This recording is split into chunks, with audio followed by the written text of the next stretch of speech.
Real Estate Investing Profits presents Profit Masters with your host, world-renowned real estate coach and investor, Corey Boatwright.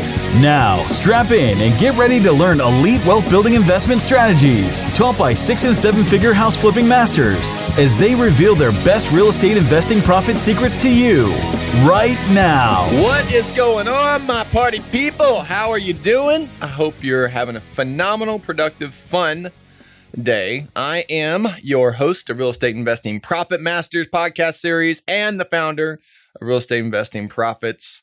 And we have a guest today that is going to blow your doors off. Get ready. Are you ready? He just finished 100 closings in 100 days. Not in 200 days, not in a year, not in 2 years, in 100 days. Closings, okay? 100 closings in 100 days. He's on track to do over 320 deals this year. I think it was 329. So, I mean, this interview is rocking and you're going to love it. We talk about what is working for his investing profit master vesting strategy and what isn't, and how he's going, quote, wide instead of deep first and then going deep. I mean, he really opens up some new trains of thought, new perspectives that is going to blow you away. So get ready for Wayne to just crush it on here. And I really love his massive motivation and his foundation for why he's doing this. It is just incredible. Love this interview so much. All right. So have you downloaded your Ultimate Real Estate Investing Quick Start Guide? Have you? If you haven't, text the word profit to 38470. That's profit to 38470 to download the down and dirty Ultimate Real Estate Investing Quick Start Guide. Also, if you are interested in taking your business to the next level, okay, then coaching is not a bad idea. In fact, you'll hear how this was so important to Wayne that he actually is now coaching other folks through his belief events. It's incredible. So if you're interested in doing some coaching, I'd love to talk with you and see if we're a great fit.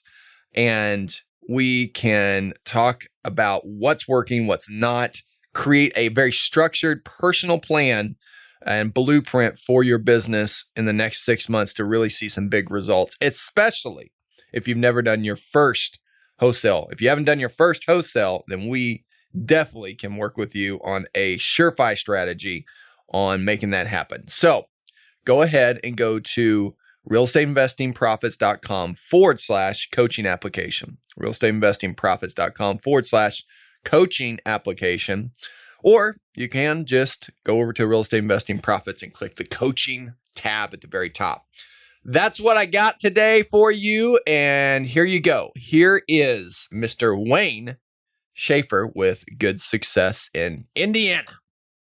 Wayne, how are you doing, my man? I'm doing good. How about you, Corey? I'm doing well. So tell us where you're calling in from.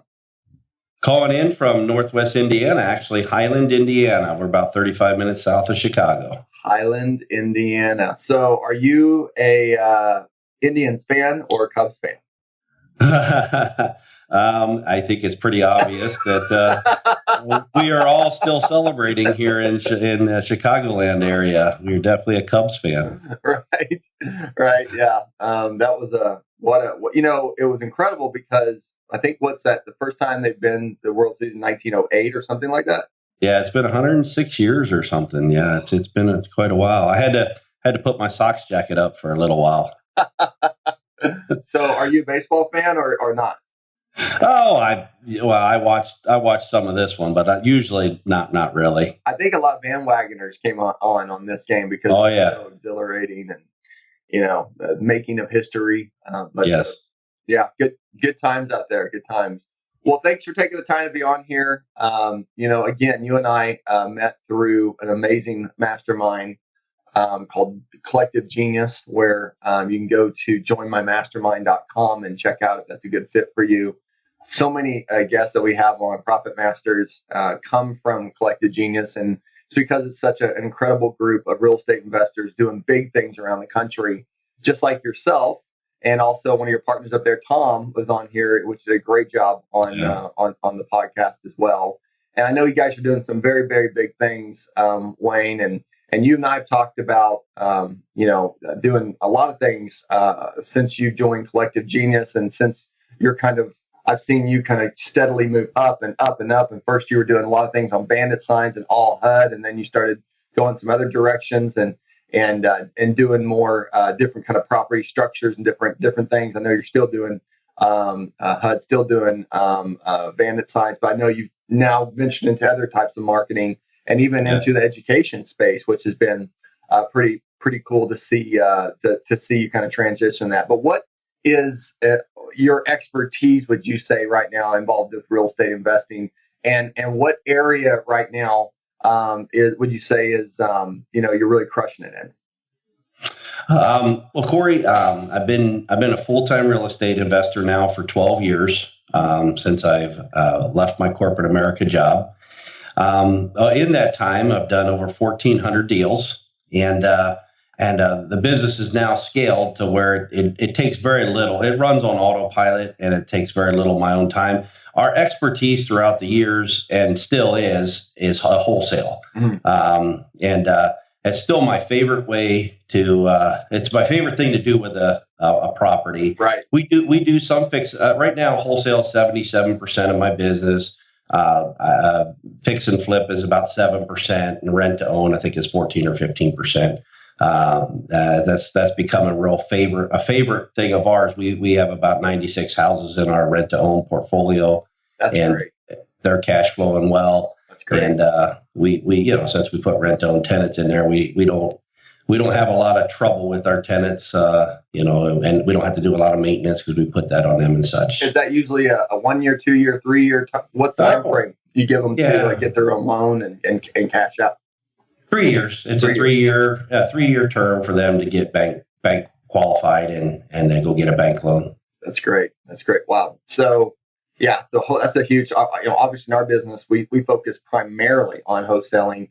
Only do a few fix and flips. And it's funny because I came from a world of doing short sales where the process took a lot longer. Wholesaling is just so fast. Yeah. And I saw on one of your posts recently that you were doing one wholesale a day. That was like one of your records that you hit recently. It's either one every day for 30 days. Can you talk about that? That was a pretty big accomplishment. Well, just over the last, we did. We hit 100 houses in 100 days. Our previous record was 61 houses in 61 days. Man, 100 houses, Wayne. That is phenomenal, man. Congratulations. House a day keeps the creditors away. That speaks speaks volumes. Now, when you're saying a house a day, that means you either bought or sold a house a day? Is that how you do it? Sold, closed. Closed on a house every day for 100 days. Yep. You have a machine, my man. I mean, it's an absolute machine. What made you want to get involved with real estate investing? Who was one of your biggest influences? Well, it's funny because my wife and I were up late one night watching an infomercial came on about real estate. And it was Carlton Sheets, and my wife ads in the paper. These little ads in the paper. Call the number. And after we heard that infomercial, my wife, she jabbed me in the side and she says, "Wayne, you should do that." Wow, really? You sound just like that guy. You remind me of that guy. That guy reminds me of you. And so I ended up ordering that course, and that kind of got me started. But along the way, I learned that 8 out of 10 millionaires made their money off of real estate. And to be honest with you, that kind of was the tipping point for me. That if you're going to you want to become a millionaire, this is probably real estate is probably your best chance at it. There's just more, So I heard that statistic, and actually I've heard it. I've heard 9 out of 10. I've heard 8 out of 10, but either way, it's a very high percentage of millionaires surveyed said that they made their money in real estate. And I also believe that real estate would offer both the the money and the freedom that I desired in my life. Because real estate doesn't really care who buys it or who sells it. It's a very scalable business that I can bring people in to help me with. It's not a business that I had to be necessarily present right in order for it to succeed. I think it's really interesting you said that, because real estate is not a respecter of persons, and it's a respecter of function. It's a respecter of action. It's whether a machine is telling it what to do or an individual is telling it what to do. You just have to get it going. And one of my favorite sayings, and I don't know who said it, but said, you don't have to get it right, you have to get it going. And I think that there's a lot of truth into getting something started and taking some bruises and learning a little bit, and then working it out as you go. And then once you understand that, then you can teach others, which I know what you're doing with your education business has been tremendous. And Tom was talking about some of the things that are going on with that. I mean, approaching with all of the fix and flips and the wholesales and everything, over 200 properties in a year. And that's tremendous. Certainly looking at 100 closings, not just acquisitions, but closings in 100 days. I mean, that would put you on track essentially for 300 houses plus of a year if you kept that trend going. But it's funny, from Carlton Sheets, assume the loan, just assume the loan. Remember, he kept saying that. I just remember that he said that. I got that course too, among others too. That was quite a great one. Did you have a breaking point, Wayne? Because when you were laying in bed there and your wife was jabbing you, what were you doing before that? What was there? Was there something where it's like you should do real estate? What were you doing before real estate, or did you have a breaking point where you thought, man, real estate is really where it's at? Was it that infomercial night? Was that the point, or was it before then? Well, I actually, at the time, I worked for Pitney Bowes, and I was a facility manager for them. And I had about 13 facilities that I managed for them in the entire Midwest region. And I was kind of working my way up the corporate ladder, but I started kind of paying attention to the lifestyle of the people that were above me, that were where I wanted to go. And their lives were, they were successful business-wise, but their lives were in shambles. Mm-hmm. And it just seemed like they lived and breathed and ate and slept, and their work and their whole identity was around. And they were, they had bad marriages or divorced, and it was just a mess. And I really started, they would spend the night. They had cots in their offices where they'd spend the night, and I was like, is this really where I want to? Is this what I want to be in 10 years? And I had to honestly say, no, this is not. This is not where I want to be. And then. Kind of the breaking point for me too was, I was let go in 2004. Our business was downsized. Yeah. They kind of got rid of some mid-level management people. I worked for Pitney Bowes, but I worked at the IBM account. I oversaw the IBM accounts for Pitney Bowes, and they everybody was looking to save money at the time, and so they made some budget cuts, and I was a budget cut. But the other thing was that, my safe, secure corporate America job, I learned, was not so safe and secure. Sure. And I think that's a farce, a little bit of a misleading thing. You can think that your safe little corporate America job it is safe and secure, and it really isn't. You're just a number too. I mean, you're really just a number. I share a lot of the same story with you. I think you and I talked about this a little before. I worked at Lifeline, for 4.5 years, and then was let go, and I worked my way up that business. And after I was let go, I was given 1 month severance pay and a money clip, and that was it. That was really, and it taught me that I was just a number. That that the minimum amount is required whenever you're. And I was at that point, I was ahead of everyone in my sales division for my division. And it didn't matter because they were cutting people from the seniority. So it was understanding of, that you're just a number, And so when that happened to you, so that was in 2000, that was 12 years ago. 2004. It was funny because in 2003, I had just won the Site Manager of the Year award. Right. I got a trophy. They sent me to Disney. Yep. They sent me to Disney World for an All-Stars. They call I joined. It was the All-Stars, And next year I'm driving home thinking, what am I going to do? And I just didn't like the control that they had over my life, that they could just do that. Right. So I really wanted to take a little bit more control of my life and my destiny, instead of this, having it in someone else's hands, and then they could just pull the plug whenever they want, for whatever reason they want.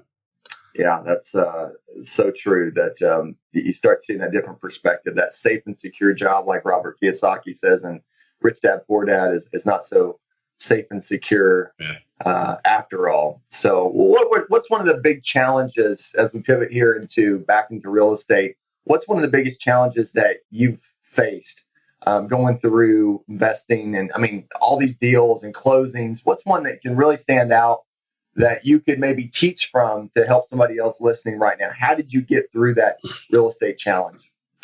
Well, I'll keep this brief, but I didn't only have one challenge. There's more. You mean you have more than one? The story is that I bought this Carlton Sheets in 1995, and by 1997 I was filing bankruptcy. But it wasn't anything that that Carlton Sheets did that was wrong. I just bought wrong property. So I learned a very valuable lesson, that just because you can buy something doesn't mean that you should buy something. You still have to be careful what you buy, or you can get so enamored with the fact that you got a deal that you end up buying some wrong stuff. I think that's a biblical principle too. What's permissible is not beneficial. I think it's what Paul said. Mm-hmm. Yeah. So, yep, true. My first 2-year stint with real estate did not end well. And then, but then in 2004, I went right back into real estate full time. Then the market crashed. And then I really learned that you start thinking about risk a little bit more than just the money. Mm-hmm. And that's why I really like wholesaling. It's so low risk. Both times I got into real estate before, I owned rentals. I fell hook, line, and sinker for the, hey, don't have a slaughterhouse, have a dairy farm. And I wanted that. I wanted that dairy farm. So I got into rental properties. The problem is I got into high turnover areas. The renters didn't pay. When you put all your eggs into rental properties, your tenants sometimes pay, sometimes they don't. It's like working for a couple, working for a week and showing up at the end of the week, and sometimes your boss has your money and sometimes they don't. It's just don't have a dairy farm in the ghetto, right? yeah, definitely. Or pay 50 or pay 95% or assume the loan of 95% loans. Yeah. So I lost in 2008. I lost 42 houses in foreclosure, and that was so I've had two kind of this real estate venture has been a little bit of a roller coaster ride for me, and but I had to start looking at my mistakes as education, as a cost of education, so since then I have joined Masterminds and tried to learn that way instead of I learned the other ways. They serve pretty painful lessons when you try to learn things on your own. But now it's more preventative than breakdown maintenance for me. It's true. I've seen you personally when you come into the group. I think been there helping Jason based in the beginning start that group in the very beginning over 6 years ago. I saw everyone that's in that in the group, and you're one that I've just seen continue to just grow and do bigger things and expand, and it's really inspiring. And I know now some of the people in the group have come out to your division or come out to your company and flown out there to see what is Wayne doing that's working so well and just crushing it. Let's talk about that. What's one of your areas that is one of your profit master investing strategies that's just impacting the bottom line in a big way? It could be marketing, it could be, way you're negotiating. What is it? One kind of strategy that's really working well that you could, you wouldn't mind sharing with everyone? Sure, Corey. I did join that mastermind, 4.5 years ago. I did 48 deals that year. And actually this year, Corey, we're on target for 329 deals. That's incredible. Good job. So it is pretty exciting. It's not quite a house a day, but we're getting closer. I think you're getting really closer. Look behind you there, Wayne. I want you to talk about really quickly your business. What's that say on your platform? Oh, yeah. It says good success, and it says doing good work to support God's work. I love that. And, I would say that that's one of the massive reasons that you're having so much success. Because of what I'm hearing from you and from your team of how important that your principles are and how important that your team culture is and how important that the fiber of what you're doing all goes back to biblical principles and about doing, quote, God's work. And I love that so much. So let's get back to your investing strategy. What's something that's really working to get to those 300 on track for the year? Sure.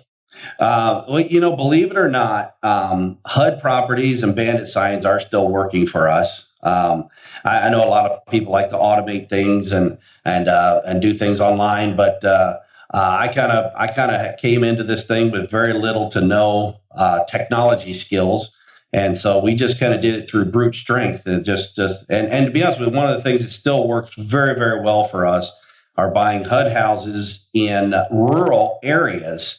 And wholesaling them with handwritten Bandit signs. Wow. Because there's a lot of people I talk to, Corey. They're in a really highly competitive market, and they're struggling to get product. And I always ask them, what would happen if you went out a few extra counties, if you spread out a little bit, right? And you went into some areas where where there's less people fishing in the pond, and they've done that, and they've had some success with little it. Areas. Is there a certain population that I won't go into it if it's at least 10,000, 15,000.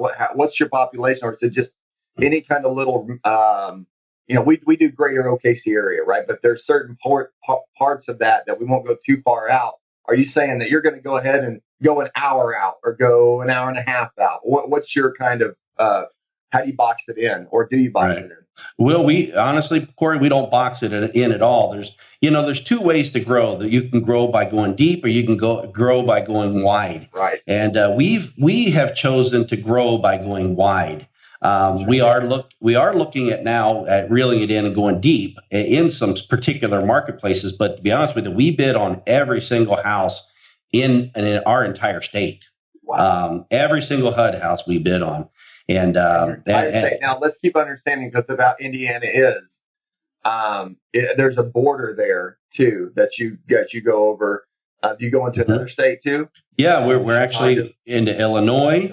We bid on half the houses, about half the state of Illinois, about half the state of Michigan, Ohio, and so we are in many of our neighboring states as well. And we bid on houses, and we do not care about the population of the area. Obviously, we have to factor that in. We have to make sure we buy it right to where it's going to, where we can. But it only takes one buyer to buy our house, Corey. We don't need a whole bunch of them. Right, that's true. So let's talk about that really quickly too. Before you elaborate just a little bit, I want to elaborate on the Bandit Signs and a little bit more specifics. But just a quick pivot. How are you getting those buyers in those other states? How are you having the manpower to be able to facilitate that in a responsible way and still track everything and still have the train moving? Well, the Bandit Signs attract cash buyers to us, and that's so you use the Bandit Signs primarily for buyers only. To build our buyers list. Yes. So you don't use Bandit Signs for selling. We do use Bandit Signs. To sell our houses. Yeah. That's when we use Bandit Signs, is to sell our houses. You're using Bandit Signs to sell the houses. Okay, that's obvious because you're attracting the buyers, right? Are you using Bandit Signs for any other reason besides that? Just to attracting your buyers? Just some of the we'll put some we buy houses, but we don't get a whole lot of our product from that. We buy most of our product from HUD and off the MLS. And we do, and our We Buy Houses sign does bring in some business for us. And we have some vehicles that have some advertising on them, and that brings in some business as well. Where are you putting the Bandit Signs, Wayne, that you found that's been very effective? just high traffic areas at stoplights, because people are just sitting there, and we like high traffic areas, not where people are going by at 55 mile an hour, but where they're stopped, at the and at stores, we like putting them at Menards, where people come in and out of any kind of a home improvement store. That's we at least those folks either they're there to improve something. Improve something, right? Do you get any trouble with sign ordinances, or do you have any challenges with sign police? We do. Yeah, we do from time to time. And if they give us grief, we'll take them down. But, actually, I learned this little trick from a sign police guy. One day we were at a house, and this guy pulled up, and he pulled a bunch of signs out of his trunk, and he said, "Hey guys, look, you can't do this, and we have ordinance against this." And he said, "But let me just tell you," he says, I leave work at Friday at 5:00, and I don't come back in until 8:00 Monday morning. He said, "And I'm not telling you what to do, but read between the lines." And I was like, "Yeah, okay." So you put your signs out after 5. Right? Pick them up before 8 Monday morning. So you go pick them up too? Uh-huh. Yep. Okay. You go pick them up and put them back. Okay. So about how many signs you put out, Wayne, you say? Well, we still put out hundreds of signs every week because we're in such a big geographical area, but really signs are only about 38%. We only get our buyers about 38% of the time off of signs. It used to be years ago, we got 100% of our buyers off of Bandit Signs. I remember that. Now it's down to about 30, because we were able to build a buyers list that attracted people to us, cash buyers. We would document that. We would, and now we're able to sell most of our houses off of with just an email. After we had our buyers list built. So when you build that buyers list from Bandit Sign, where else did you start building that buyers list that was effective with you for the emails? Well, we did subscribe to Find Cash Buyers Now. Sure. That's been helpful. And mainly Bandit Signs. And that's the majority. And going to some networking events. Now we're actually going to sheriff sales, and we're catching buyers. I mean, we are buying some houses at sheriff sales, but we're also meeting buyers there too. It's interesting. I know you're always saying, where can we buy more houses? Where can we buy more houses? And because at one point HUD was kind of drying up a little bit, and there was a concern. And, one of the things that, just to throw us out there, that is working pretty well for us right now is the codes at the county have different codes for different kinds of properties. So the high weed properties, if you're not getting those, or if you are getting those right now, those are really good leads. The leads for people break into properties, they have a code that the county can put that down on, and of course probate, firehouses. Those are kind of those niche lists. But those are the county gives you that whole list, and then they give you a little code for each one of those different things. And it's been pretty incredible. I think we pay $220, $230 for that list. It goes back for several years, and alongside the tax delinquent list, which is you have to sift through the land stuff that's in there, but there's some great gems inside there. So just a couple of things. If you're not doing those are good lists. Yeah. We're always looking for ways to get more houses, sure. Right. Well, thanks. That's an incredible. It's amazing that you built that list so big from just the Bandit Signs. I know you're pretty much the Bandit Sign king. I would say, just crushing it with that strategy. And people have said, don't do it. But then you've also continued to do it and then went wide with it.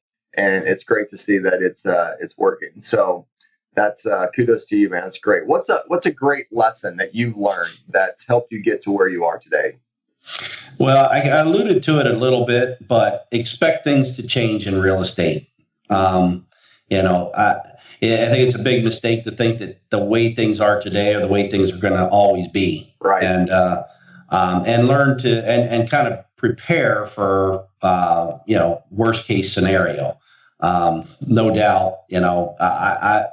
That's why I joined a mastermind, is I wanted to be okay. My first couple bouts in real estate that did not end well, there was nobody ever in the watchtower Right. letting me know that the enemy was heading my way. Right. And I was just so busy in my own little world, Right. Trying to get the load of, of building materials in from Menards, Right. tomorrow. And you get so caught up in the day to day that nobody stands in the watchtower letting you know what's coming down the pike and how to prepare for it. So I'd say, things are going to change on a regular basis. You better have a plan. My plan was to join a mastermind, actually several masterminds, to keep my ear to the ground, to know what's going on in the market and be able to stay in front of it instead of being destroyed by it. Right. It's a very important lesson. A very bad mistake that I made was just get, and I think it's easy to do, is just get so involved in the day to day that you never take time to look up and see what's going on around you in the market. Yeah.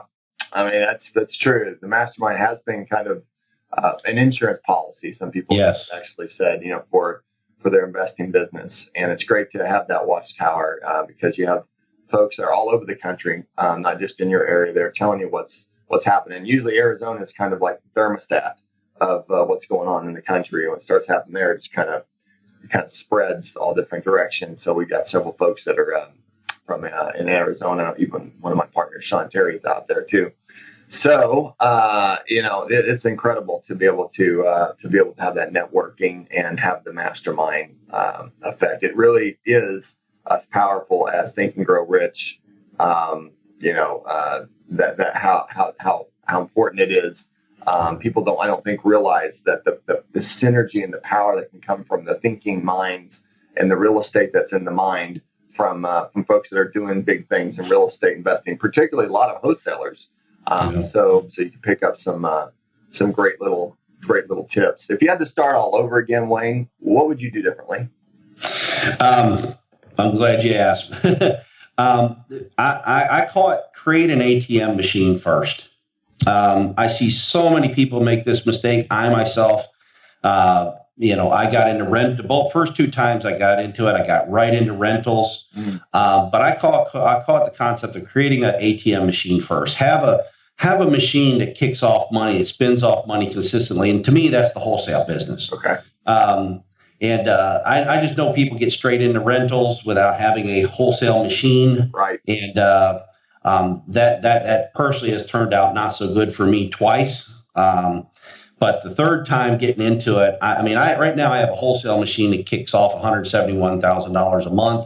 And to be honest with you, if I'm in a position, and I do have 100 rentals now, or 96 rentals, but to be honest with you, if none of my tenants paid, which is not realistic, but if none of my tenants paid, I can still pay all my bills because I have my cash machine, my wholesale business that spins off a ton of money every month.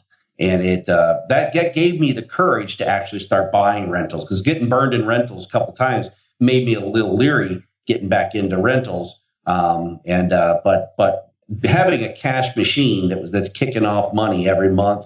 Right. And I also know people who get straight into fix and flip.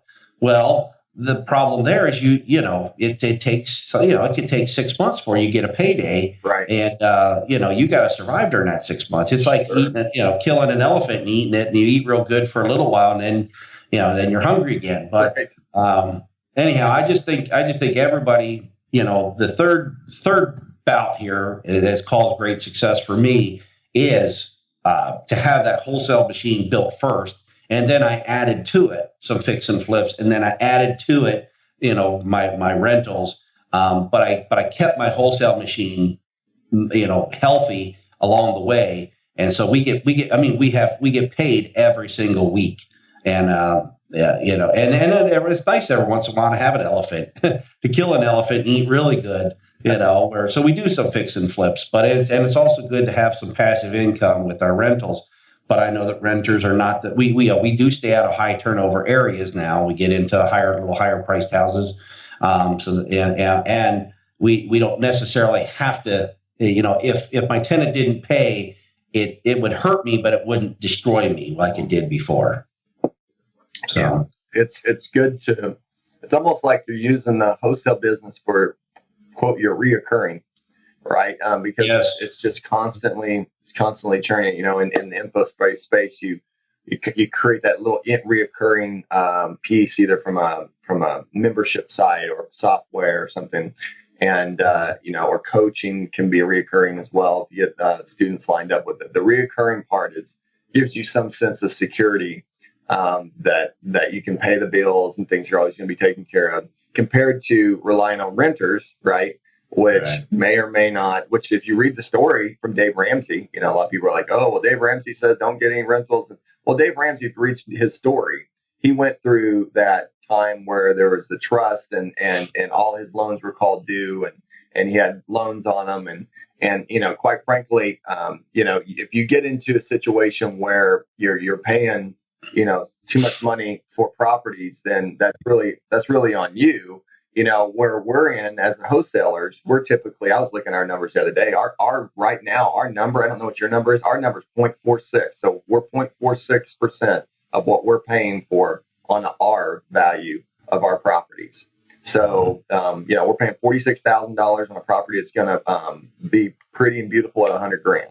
And, so if you're in properties at that kind of number, then it's hard for you to get hurt, because not one as a wholesaler, you've got flexibility on your contract, right? In case something doesn't work, or you can go and you have the leverage on that situation. Two is you're not asking typically for a ton of money for your buyers. So your buyers into the situation usually for under 65, 70 cents on the dollar. So it's good for them, even for a rehabber. And so, it just works really, really well. But I think understanding the fact that you don't have to typically have your own money to be a wholesaler, you just have to be a good negotiator, and you have to be able to close. I didn't say you don't have to be able to close. You have to be able to close if it comes down to it. But typically, you're wholesaling these things or flipping the contract to somebody else. And typically, once you find that one or two buyers, they'll buy more properties from you. So wholesaling is a fantastic way to get that cash rolling in there. What's one of your favorite motivational or business quotes, Wayne? Well, Corey, it's actually a Bible verse. Sure. I like Ephesians 4:28. It says that let him that stole steal no more, but rather let him labor, working with his hands the thing which is good, that he may have to give to him that needeth. And that motivates me. It tells me what to do. If I want money, I need to work. I shouldn't steal. I should work. It tells me how I should work. I should work with my hands, the thing which is good. It tells me, I need to do something that's a help to mankind. I need, and it tells me the type of work I ought to do. And it tells me how much I ought to work. I ought to work to where I have enough to meet my own needs, but I'll also have a surplus to be able to help others with. And I really will have a desire to help other people anyhow. So my goal is really to make as much money as I can so I can have to give. And that's, we do, we're a little unique as a business in the fact that all the people that I hire are givers. And they don't become givers when they come on. I make sure they're givers before they come. And it's one thing we've done for years is we track our giving, our annual giving as a group to either local churches or the world missions or the needs of others. Wow. And so far this year, just last week, we gathered some numbers and where we were for the year. And we're a little over $325,000 for this year as a group. Wow. Amen. That's great. Good job, Wayne. That's awesome, man. That's one of the big goals in our company is that so we can have, we have to earn it so we can have it so that we can give it. And so that motivates me. That's exciting to me to be able to have so I can give. I really enjoy giving. That's awesome. I love that, man. You're such a servant leader, something that it's so important. And I think so many people miss that concept, on the power of giving. And really giving is living. I forgot who said that. Maybe Tony Robbins said it, but giving is living. And I don't think you really understand the juice of life, right?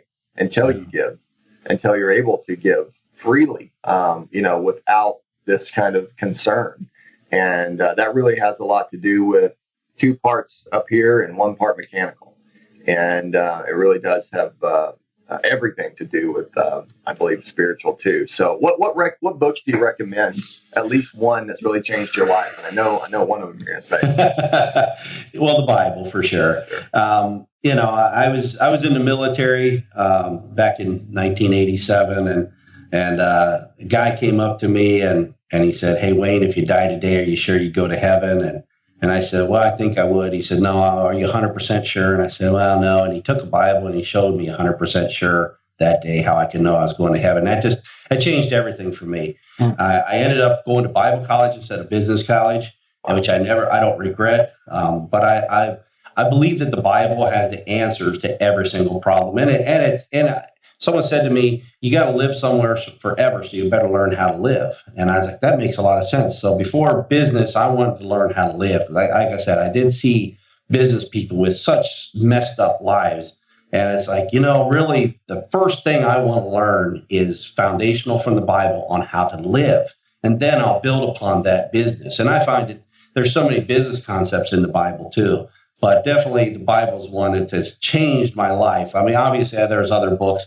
I've read Rich Dad, Poor Dad. I love it. It helped change my mindset. It helped mold my mindset. I read The Richest Man in Babylon early on, and I just remember that having such a huge impact on me.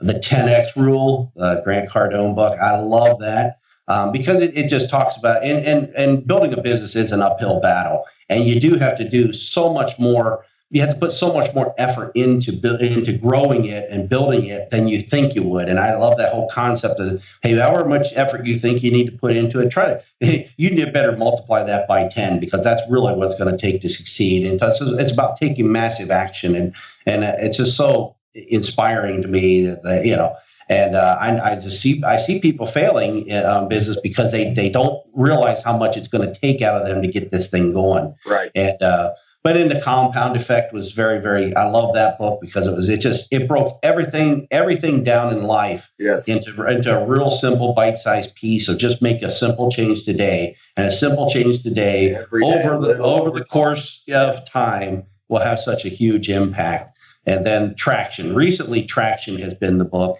We implemented EOS in our business a little over a year ago. We started growing to where we had 30 employees, and it was like, whoa, I kind of felt like I was losing control of things and didn't know what was, we were, communications were not good, things were falling through the cracks, and it's like, and then reading that book Traction and bringing EOS into our system here, I just can't tell you how valuable that's been at helping us work together as a harmonious group and solving our issues. It's just, it was definitely recently that Traction has probably been the most influential book outside of the Bible that has helped me over the last year. I'm going to put down all of these books in the show notes, and I'm a big reader. I've read those books. We also use our level 10 meetings from Traction. A lot of people use it different ways.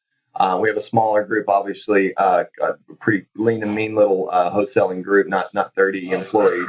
But it's really, really powerful. Another book that I've read recently that I read it before, but I read it again. It's called The 4 Disciplines of Execution.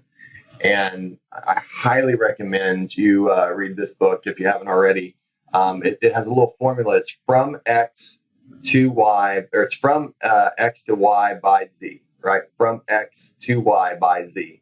So where you are to where you want to go from what time. It's a little formula that really is very, very powerful in terms of just the way you structure things, in terms of how you look at your initiatives and your goals. Just a little formula. So I highly recommend you check out that book for 4 Disciplines of Execution. You can get it immediately either on Audible or on Amazon. So. Books are incredible. I mean, I think books can be the wealth of so many different things. Imagine all of these experiences a person went through and they put them down in a book. It's just like you get a chance to suck the knowledge from some of the best thinkers in the world, and taking bits and pieces of things that apply to your life. So it's exciting to hear that those books have really helped you. What's a favorite mobile app that you use, Wayne? It's called Kevin. Kevin Kevin is my personal assistant because I am not I have Kevin downloaded on my phone. Kevin is my personal assistant. I am not a tech savvy guy. I'm sure in your audience you have people that are not tech savvy, and I'm a perfect example of someone who can still be successful in real estate without being tech savvy. Because there are people out there who are tech savvy and they love it and they eat it up. And I hired my personal assistant, and he's very tech savvy. And but basically, my mobile apps consist of text messaging and emails, and I listen to Audible. But as far as using Audible could be good. Audible, I mean, that's one that's. Yeah. And actually, Kevin is teaching me Podio, because we do use Podio in our business a lot. So I do have Podio downloaded recently on my phone, and I'm trying to get better at using that. And then my Chase bank account, where I'm I'm always always going on there and doing something. So, but I'm not a tech savvy guy, and but we had a Joe Lieber on. And I'll never forget. I said, Joe, what's your favorite mobile app? And Joe goes, I think it's the bank app. I said, what? What do you mean the bank app? He goes, I got it on my phone. Where he goes, cha-ching, every time I get a deposit, cha-ching. I was like, that's great. And he goes, man, I know every time that thing said cha-ching, cha-ching, cha-ching. He goes, I know I got money coming in. That's great. So his favorite I love Joe Lieber. He's awesome. Is the bank app. So that's pretty funny. Well, okay. So one thing that I do want to kind of ask about is what are you most grateful for in your life? Well, I kind of talked about it a little bit, but when I was 20 years old and in the military, guy showed me in the Bible how I could know for sure I was going to heaven, and that day I got the gift of eternal life. I mean, Romans chapter 6 verse 23, and that's just something I've never. I mean, it's the thing I'm the most grateful for is being able to receive the free gift of salvation through Jesus Christ. And I hope that doesn't offend anybody, but that's me, and that's what I'm most grateful for, is that I get to go to heaven when I die, and I get to know that because I accepted His Son Jesus Christ as my personal Savior, and that's just something that I am no doubt the most grateful for that. And then I have a mission in life. While I'm still on this earth, my mission on earth is to get that same message to everybody who doesn't know that, and I like to finance things that make sure we get the gospel in the hands of those who don't know that. So that's to me. Every morning I wake up, those are the two things. I'm so thankful for my salvation, and I'm thankful that I have I have something worth living for, that's worth living and dying for, that I believe to my core. That's great, man. Yeah. I don't think there's any reason for apologies, especially as a Christian, or offending anyone rather. Because as a Christian, it's a choice, obviously. And some folks agree with that. Some folks don't.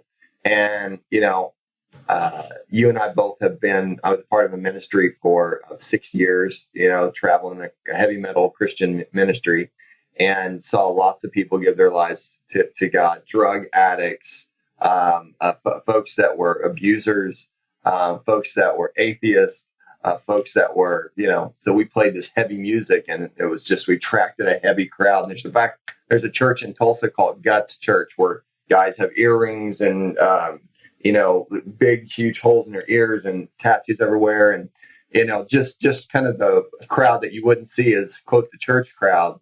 And, and just as I said that real estate's not a respecter of persons, so is not the Holy Spirit. Holy Spirit's not a respecter of persons.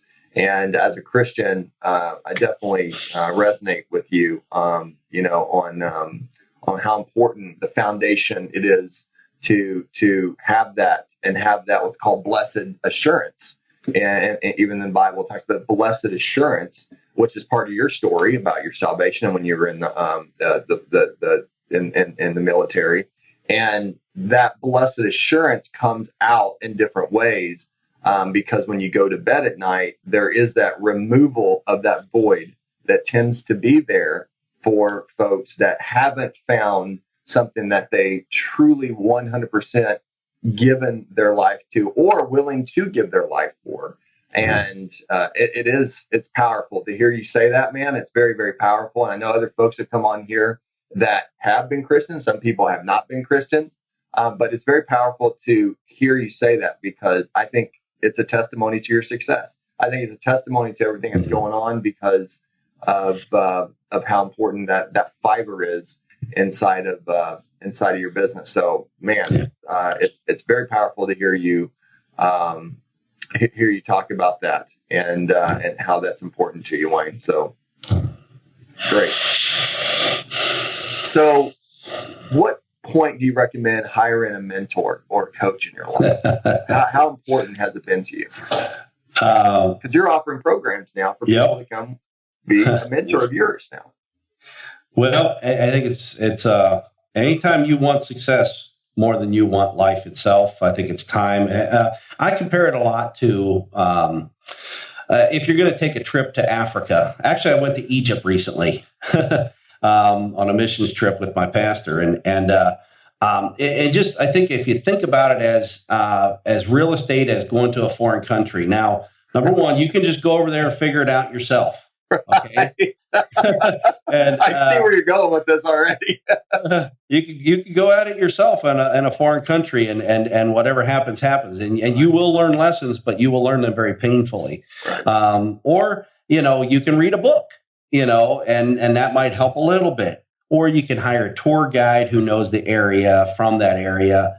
And I think that's the most effective way to learn. And it's the least painful way to learn. Believe me, I've learned, hey, the School of Hard Knocks is a very effective teacher. It's also a very painful teacher. And I really think the first 2 times getting into real estate, I did not have a mentor. And I learned some very valuable lessons, but they were extremely, extremely painful, Corey. And I think a coach or someone that's been there and can help you navigate the landmines, I wouldn't even think about it. I mean, the longer I'm in real estate, I have coaches, I have masterminds that I go to, as I still want to avoid pitfalls, so I just think it's the best way to learn, in my opinion, sure. and certainly the least painful way to learn.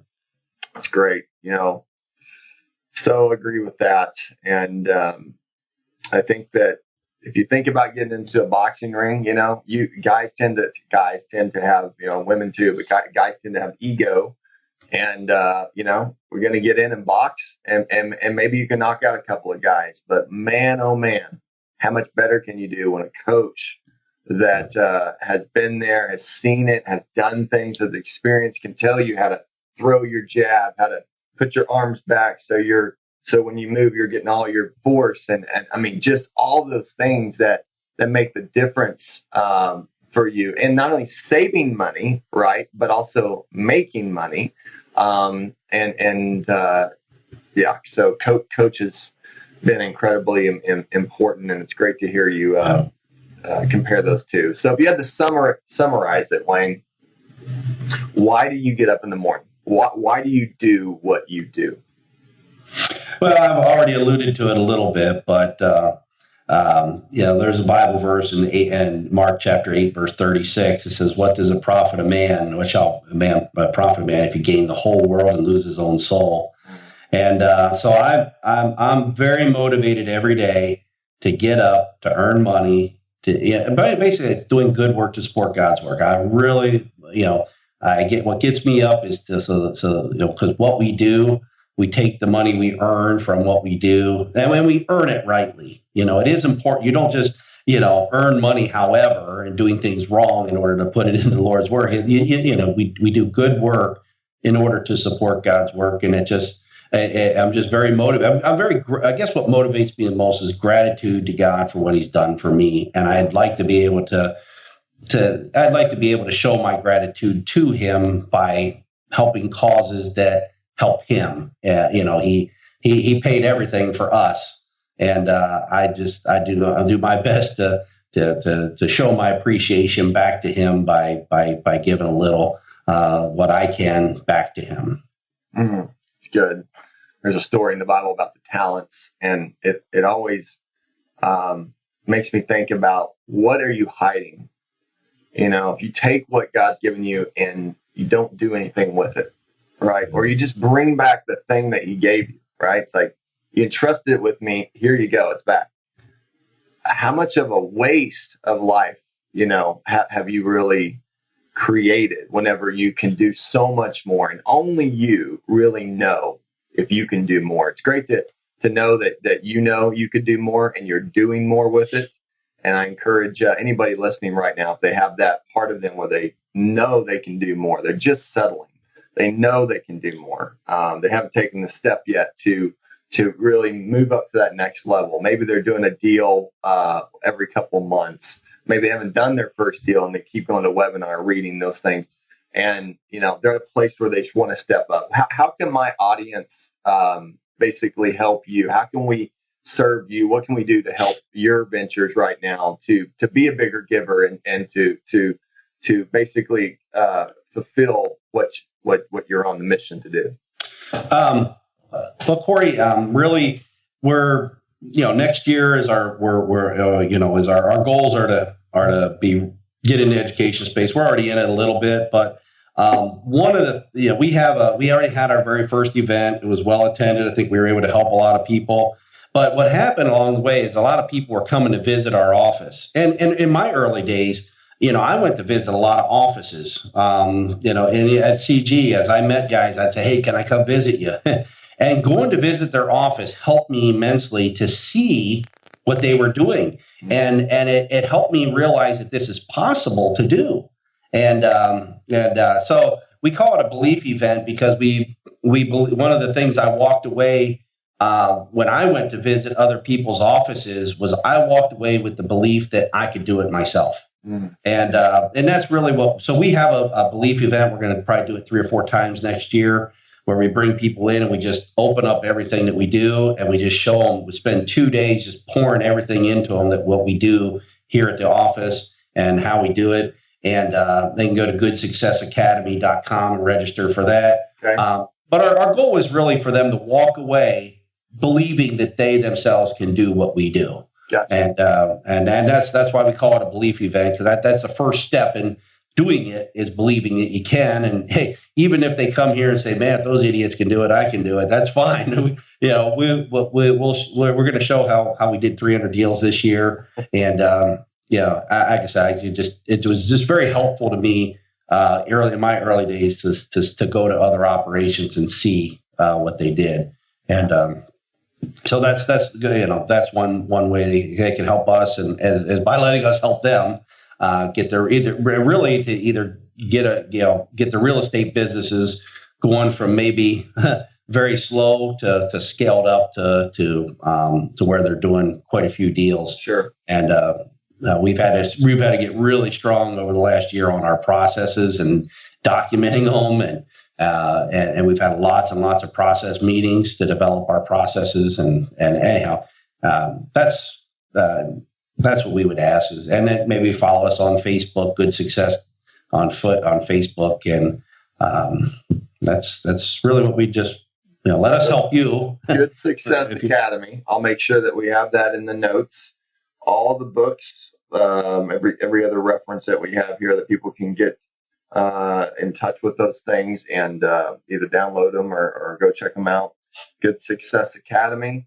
Wayne, I really appreciate you taking the time to be on here. Congratulations again on the good success that you're having. And I know it's just going to continue to be better and better. And I'm excited about you kind of taking that bigger step into the education space, because I believe that you're geared up and it's time to really open up the doors to the office, have people come in and 10 groups or whatever at a time to really invest in themselves and into that experience. And I think that's going to be very powerful and really add to what you're already doing with the real estate business. So I'm excited for you, man. I'm excited to see all the success happening, the growth. And thank you again for taking the time to be on here, Wayne.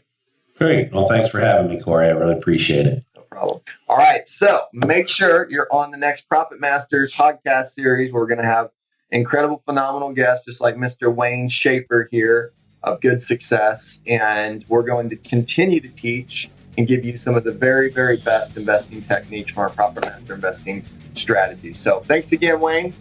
All right, Corey. Thank you. Remember, be a servant. We'll see you on the next podcast. Bye now. Hi, this is Corey Boatwright, and I have a quick question for you. What is the fastest way to reach your goals? Is it to work harder, work smarter, use system and processes, or hire rock star employees? What about just making more money? You know, actually, it's none of that. Those things are a byproduct of the one success component that every real estate investor or business owner that I know all have in common. And the answer is clarity. Complete laser focus on what you want, why you want it, and what are you willing to do to get it. So where do you find clarity? By hiring a coach and mentor. Now, could you reach the level of success that you want to achieve by doing this all on your own? You know, the Lone Ranger. Well, maybe, but do you think it would take you double or even triple the time to achieve it compared to hiring a coach and mentor to help guide your path, provide proven instruction with a tailored blueprint that you could follow for building a real estate business that supports your lifestyle and helps you reach your financial and personal goals? Absolutely. Here's the fact. Time isn't recyclable. So I would like to ask you to make good use of it and extend a personal invitation for you to book a phone coaching strategy session by going to callwithcorey.com. That's callwithcorey, Corey spelled CORY.com. I'm going to ask you a few quick questions on that page, and we're going to go over and see how we can make sure that your business is on path to reach the goals that you want this year. So go to callwithcorey.com, that's CORY, and book your phone coaching strategy session today. Remember, be a servant, and I'll see you on there. You've been listening to another Real Estate Investing Profits Master Podcast Series. To receive your free real estate book, Down and Dirty, Ultimate Real Estate Investing Quick Start Guide, how to quit your job to start flipping houses in 90 days or less, head online and go to realestateinvestingprofits.com. And don't forget to follow us on Facebook at facebook.com/Real Estate Investing Profits. Thanks again for listening, and stay tuned for our next episode.